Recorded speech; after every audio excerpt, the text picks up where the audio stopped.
Hola amigos, ¿cómo están? Espero que estén bien. Hoy vamos a hablar sobre contabilidad. La contabilidad es aquella ciencia que solo la utilizas cuando quieres ganar una clase o cuando tienes un negocio propio. No hombre, yo sé que es broma. Bueno, dejándonos de bromas, la contabilidad es una técnica que se utiliza para producir sistemática y estructuralmente información financiera expresada en unidades monetarias de las transacciones de una empresa. ¿Qué quiere decir esto? Que dentro de la contabilidad se va a registrar todas las transacciones, por más pequeñas que sean. Contabilidad se puede decir que es el esqueleto de una empresa, ya que sin ella esto no podría sostenerse. Podríamos decir que por cada hueso que hay es equivalente a la información financiera que hay en una empresa. Esta información tiene 5 características. 1. Utilidad.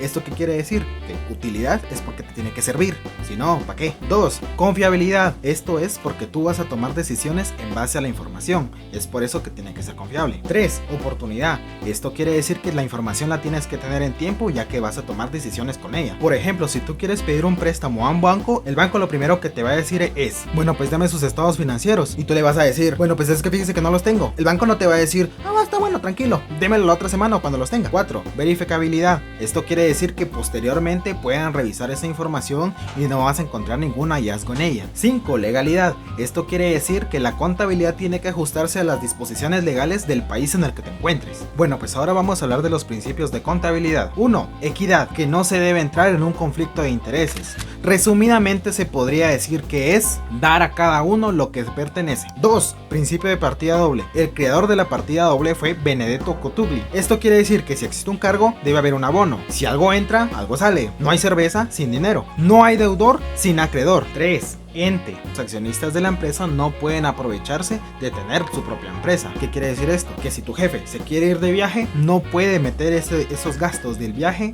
como parte de la empresa. El patrimonio de la empresa debe tomarse como un patrimonio distinto al de los socios, como verlo como un tercero. Bienes económicos. Esto quiere decir que la información debe reflejar bienes económicos de la empresa, ya sea mobiliario de equipo o bienes materiales o bienes inmateriales, como las amortizaciones, los derechos de llave, derechos de autor, etc. Empresa en marcha. Se da por sentado que si tú creas una empresa es porque la vas a seguir usando por un tiempo indefinido, no vas a crear empresas fantasmas. Periodo. Esto es el lapso de una fecha y otra fecha para presentar tus estados financieros. A este lapso de tiempo se le llama periodo. Normalmente para una empresa en curso es un periodo de 12 meses. Para la contabilidad este periodo consta de 12 meses y también se le llama ejercicio. Devengado. Esto quiere decir que todas las transacciones que se efectuaron en un periodo tienen que ser registradas en el mismo periodo, o en otros casos provisionar esos gastos o esos ingresos. Objetividad. Los activos, pasivos y el patrimonio deben registrarse de la forma más expedita posible. Un ejemplo de esto puede ser que tú tengas un terreno. Si tú tienes un terreno que vale $10,000, digamos que al cabo de unos 5 meses viene y se inunda esa parte y luego vuelves a evaluarlo y ahora ya no vale $10,000 sino que vale $5,000, tú tienes que registrar ese decremento de los $5,000. Al contrario, también si tiene una plusvalía, tú debes registrar esa plusvalía. Realización. Esto quiere decir que las transacciones económicas deben registrarse en el momento en que fueron efectuados. Prudencia. Entre dos valores que tengas de un activo, debes tomar el más bajo.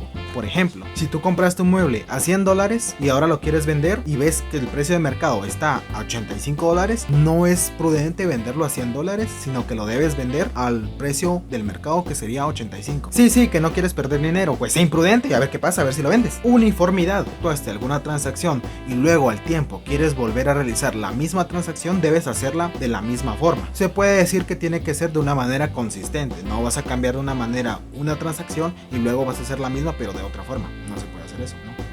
Exposición. Los estados financieros deben estar presentados de una forma clara y real sobre la situación financiera de la empresa. No seas como Beatriz Pinzón, que maquilla los informes. Valuación al costo. Esto quiere decir que todos los activos o servicios de la empresa que sean adquiridos deben valuarse al costo de adquisición. Por ejemplo, si tú compras una maquinaria en Estados Unidos y la quieres llevar al puerto de tu país, debes tomar en cuenta no solo el valor de la maquinaria, sino que también debes tomar en cuenta el envío al puerto marítimo, luego el flete del puerto a tu empresa y cualquier otro gasto más que haya incurrido esa operación, no solo el valor de la maquinaria. Existen 4 grandes divisiones de la contabilidad: la contabilidad de sociedades, la contabilidad de costos, la contabilidad bancaria y la contabilidad de servicios. La contabilidad comercial es la compra y venta de mercaderías. La contabilidad de costos es aquella que se utiliza en las fábricas, ya que se necesita hacer un estado financiero extra, costo de producción. La contabilidad bancaria, pues esta no te la voy a explicar, no creo que no sé qué entidad entidades se les aplica esta contabilidad. Y la última, la contabilidad de servicios, es aquella que no ha entrado en ninguna de las otras tres categorías. Digamos que es la contabilidad cuadradora. Entonces, en resumen, existe el proceso contable. El proceso contable consta de tres fases: el periodo contable,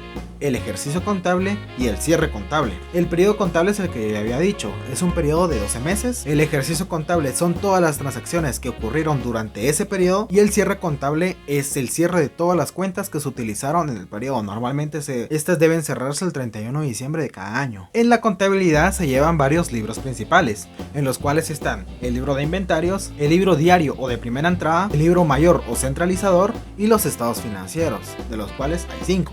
Pero eso los veremos más adelante. Bueno, ahora pasaremos a un tema un poco más importante. Vamos a hablar de las cuentas. En contabilidad existen 5 grandes clasificaciones de cuentas: cuentas de activo, pasivo, capital, gastos e ingresos. Algunas extras como el costo, los ingresos y los gastos financieros. Empecemos por las más fáciles, que es activo.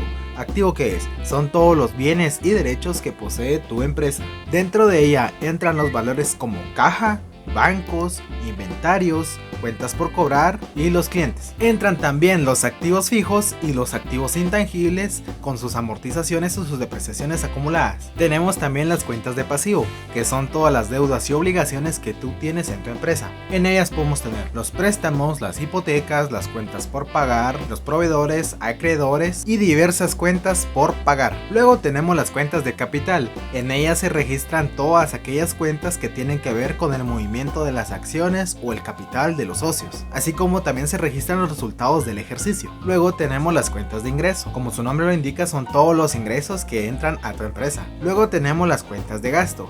En ellas se registrarán todos los costos que se necesitan para poder generar un ingreso. Las cuentas de activo y gasto son saldo deudor. Esto significa que aumentan en el debe y disminuyen en el haber. Luego tenemos las cuentas de pasivo, de capital y de ingresos. Estas, al contrario del activo y del gasto, tienen un saldo acreedor. Esto significa que aumentan en el lado del haber y disminuyen en el lado del debe. Si tú estás estudiando contabilidad y es lo que te interesa, yo personalmente te recomiendo que comiences con la clasificación de cuentas. Si tú te aprendes la clasificación de cuentas, créeme que te vas a ahorrar muchos problemas en el futuro. Tienes que aprender a detectar si las cuentas son de activo, pasivo, patrimonio, gasto o ingreso, para poder clasificarlo de una manera correcta y así no equivocarte cuando estés elaborando tus estados financieros. También las cuentas de activo y pasivo se dividen en dos grandes clasificaciones: corriente y no corriente.